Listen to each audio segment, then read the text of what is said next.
Hi everybody, welcome to Raj kitchens. இன்றைக்கி நம்ம சேனலில் பார்க்க போகிறது என்ன அப்படின்னு பார்த்தீங்கன்னா, சுரைக்காயும் எறாவும் போட்டு குழம்பு தான் பண்ண போகிறோம். ரொம்ப டேஸ்டியான மெத்தடில் மேக் பண்ணியிருக்கேன். பார்த்துட்டு நீங்கள் உங்கள் வீட்டில் செஞ்சு பார்த்துட்டு உங்களுடைய likes, comments, share, subscribe bell button. Next one, நம்ம வீடியோடைய டிஸ்கிரிப்ஷனில் லாஸ்ட்டு வீடியோடைய லிங்க்கும் கொடுத்துருக்கேன். உங்களுக்கு விருப்பம் இருந்தால் மூவ் பண்ணி பார்த்துட்டு உங்களுடைய லைக் அண்ட் சப்ஸ்கிரைப். ஓகே, இப்போ வாங்க நம்ம வீடியோக்குள்ளே போயிடலாம். ஃபர்ஸ்ட் ஒன் பார்த்தீங்கன்னா, இந்த பிளேட்டில் தனித்தனியாக கட் பண்ணி வச்சுருக்கேன். என்னென்னு பார்த்தீங்கன்னா, ஒரு சில பொருள் வதக்கக்கூடியது, ஒரு சில பொருள் அரைக்கக்கூடியது. நான் ஒவ்வொரு இடத்துலையும் எது எது வதக்க வேண்டியது, எது எது அரைக்க வேண்டியது அப்படிங்கிறத உங்களோட ஷேர் பண்ணுறேன். ஃபஸ்ட்டு இப்போ நம்ம என்ன அரைக்கிறோம் அப்படிங்கிறது பார்த்தீங்கன்னா, மீடியம் சைஸ் பெரிய வெங்காயம் 2ம், தக்காளி பழம் மீடியம் சைஸில் 2ம் எடுத்து மிக்ஸி ஜாரில் பரப்பரன்னு, அதாவது ரொம்ப மையாக அரைச்சிடாமல் பரபரப்பு தன்மையில் அரைச்சி எடுத்துக்கோங்க. இப்போது பேன் எடுத்துக்கிறோம். அதில் நான் 4 ஸ்பூன் ரீஃபைண்ட் ஆயில் எடுத்துக்கிறேன். பேன் இந்த டயத்தில் ஸ்டவ்வை சிம் ஃப்ளேமில் வச்சுக்கோங்க. ஏன்னா நம்ம போடக்கூடிய தாளிக்கிற பொருள் கருத்துடக்கூடாது. அதுக்காக சிம் ஃப்ளேமில் வச்சுட்டு 1 டீஸ்பூன் சோம்பு, 1/2 டீஸ்பூன் உளுந்தம்பருப்பு, ஒரு பட்டை மிளகாவை 4ஆக கிள்ளி ஆட் பண்ணியிருக்கேன். இதை ஸ்டவ்வை சிம் ஃப்ளேம்லேயே வச்சுட்டு லைட்டாக பொரிச்சுக்கோங்க. லைட்டாக செவந்தால் போதும். இப்போ கட் பண்ணி வச்சுருந்த பச்சை மிளகாவை ஆட் பண்ணிக்கிறேன். 2 பச்சை மிளகாய் கட் பண்ணி வச்சுருந்தேன், 4ஆக அதை ஆட் பண்ணிட்டேன். பெரிய வெங்காயம் பெரிய சைஸில் 2 வெங்காயம் கட் பண்ணி வச்சுருந்தேன், அதையும் ஆட் பண்ணிட்டேன். நெக்ஸ்ட்டு தக்காளி பழம் மீடியம் சைஸில் 3 தக்காளி பழம் எடுத்து கட் பண்ணி வச்சுருந்தேன், அதையும் ஆட் பண்ணிட்டேன். இது எல்லாமே கொஞ்சம் குட்டி குட்டியாக கட் பண்ணிக்கிங்க, அப்போ வதங்கக்கூடிய தன்மைக்கு நல்லாயிருக்கும். இப்போது இதை 2 கிளறி விட்டுட்டு நம்ம அதோட உப்பு மட்டும் ஆட் பண்ணிக்க போகிறோம். ஆயிலை குறைச்சி விட்டுட்டு உப்பு ஆட் பண்ணிங்கன்னா வதங்கக்கூடிய தன்மையும் நல்லாயிருக்கும். அந்த எண்ணெய் பதத்தோட வேக வைக்கும்போது நமக்கு ஈஸியாக வதங்கக்கூடிய தன்மையும் நல்லாயிருக்கும். இப்போ இதில் நான் 1.5 ஸ்பூன் உப்பு ஆட் பண்ணியிருக்கேன். 1.5 டீஸ்பூன் உப்பு ஆட் பண்ணியிருக்கேன். நெக்ஸ்ட்டு அரைச்சி வச்சுருந்த பேஸ்ட்டை ஆட் பண்ணுறோம். ஒரு 5 நிமிஷம் கழித்து, அதாவது வெங்காயம் தக்காளி பச்சை மிளகாய் வதங்கி ஒரு 5 நிமிஷம் கழித்து நம்ம அரைச்சி வச்சுருந்த வெங்காயம் தக்காளியவும் ஆட் பண்ணிடுறோம். இப்போ இந்த பக்குவத்துக்கு வந்ததுக்கு அப்புறம் தான் மற்ற பொருட்களை நம்ம அதில் ஆட் பண்ண போகிறோம்.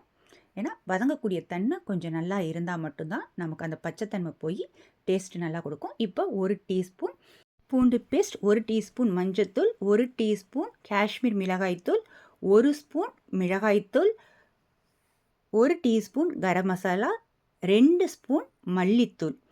இது எல்லாமே நல்லா ஆட் பண்ணிவிட்டு நல்லா அந்த ஆயிலில் பட்டு வெங்காயம் தக்காளியோட நல்லா மிக்ஸ் ஆகி கிளற மாதிரி பார்த்துக்கோங்க.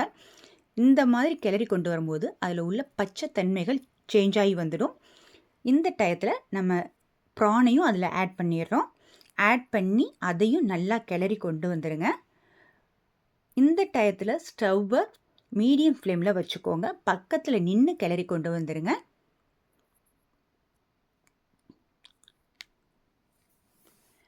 இப்போது நம்ம கட் பண்ணி வச்சுருந்த சுரைக்காயும் அதில் ஆட் பண்ணிடலாம். அதையும் நல்லா பேனோட உரசி வெங்காயம் பூண்டு தக்காளி ப்ளஸ் நம்ம சேர்த்துருந்த சேர்மானங்களோட நல்லா வதங்குற அளவுக்கு ஒரு கிளறி விட்டுக்குங்க. இப்போது இந்த டயத்தில் நம்ம தண்ணியும் மிக்ஸ் பண்ணிடுறோம். காய்கறிகள் அமுங்கி கொஞ்சம் கூடுதலாக வர அளவுக்கு தண்ணி ஆட் பண்ணிக்கோங்க. கிளறி விட்டுறலாம். கிளறி விட்டுட்டு இந்த டயத்தில் ஸ்டவ்வை ஹை ஃப்ளேமில் வச்சுக்கோங்க. ஏன்னா ஹை ஃப்ளேமில் வைக்கும்போது நமக்கு நல்லா கொதித்து வேகக்கூடிய தன்மை வரும். இப்போது நல்லா கொதி வேக ஆரம்பித்தாச்சு. ஒரு 10 நிமிஷம் கழித்து ஸ்டவ்வை மீடியம் ஃப்ளேமுக்கு கொண்டு வந்துடுங்க.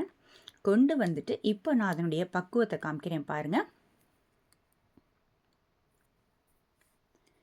இப்போது நமக்கு சுரைக்காயும் எறாவும் வெந்தாச்சு, பட் ஆனால் சாரக்கூடிய தன்மை வேணும்.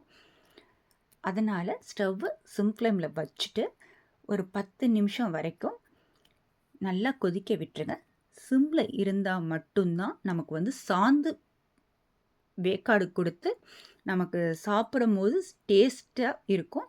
ஸோ அந்த மாதிரி நம்ம கிளறி கொண்டு வந்துட்டோன்னா சூடாக சாதம் வச்சு அதோட நம்ம எந்த குழம்பு மேக் பண்ணியிருந்தாலும் சேர்த்து வச்சு சாப்பிடும்போது ரொம்ப நல்லாயிருக்கும்.